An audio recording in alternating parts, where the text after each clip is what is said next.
Hull opened for 3, bang! What a sight for Lexi Hull. She needed that one like oxygen. Caitlin Clark's reaction told the whole story. Watching from the sidelines, she lit up as her teammate broke free of a brutal shooting slump with a single, perfect three-pointer.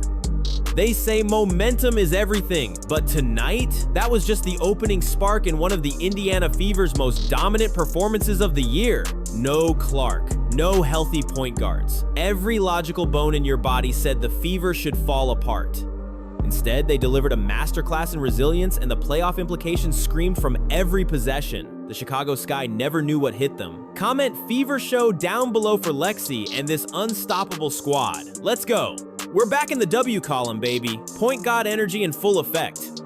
But before the fireworks, picture the Fever's worst-case nightmare back-to-back losses no one saw coming. The high-flying start to their West Coast road trip had been shredded by Phoenix and Los Angeles. And these were no simple losses, they were gut punches. The kind that make you question your playoff DNA. We could have said, woe is me, but we didn't, one Fever voice explained. Nobody's gonna hand us anything. We have to keep showing up.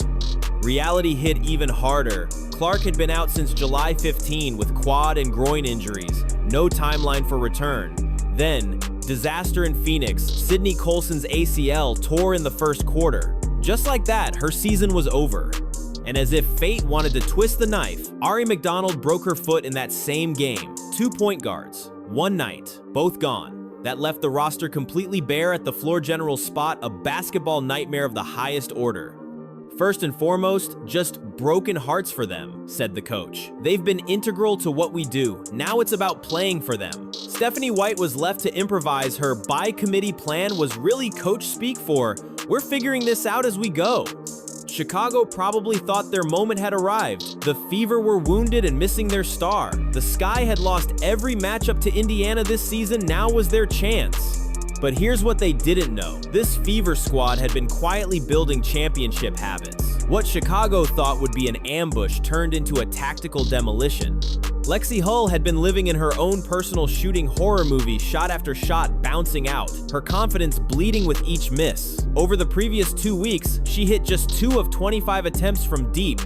Her last three-pointer had been August 1 against Dallas. Her mom hadn't seen her hit one in nearly 2 weeks. Asked how she handled it, Hull said, I focus on doing the right things, taking the right shots, being in the right place. Just get the next good one.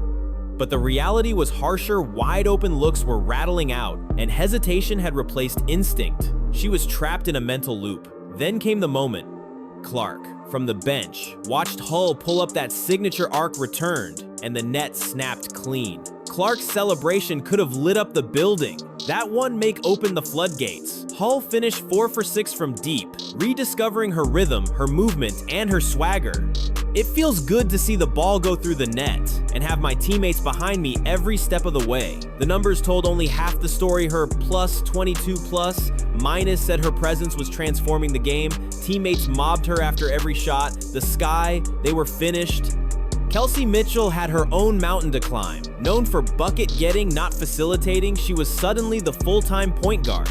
I haven't played point guard since college, but my teammates made me look good tonight. Mitchell went for a season-high 8 assists, rewiring her instincts on the fly. Early on, you could see her fighting the urge to shoot first, but then her vision sharpened, threading passes through tight spaces, controlling pace, and keeping Chicago guessing. If they defended her for the shot, she passed. If they guarded the pass, she scored. Her dual threat game ripped the Sky apart, and with every floater, step back, and dish, the Fever's belief grew. By the final stretch, this wasn't just a game, it was a declaration. The Fever are deeper than one superstar. Hull's confidence roared back. Mitchell proved she could orchestrate. Boston anchored it all in the paint. And Stephanie White made sure people understood this team isn't about one hero. It's about a roster of selfless competitors ready to sacrifice for each other. The final, 92-70, a 22-point blowout.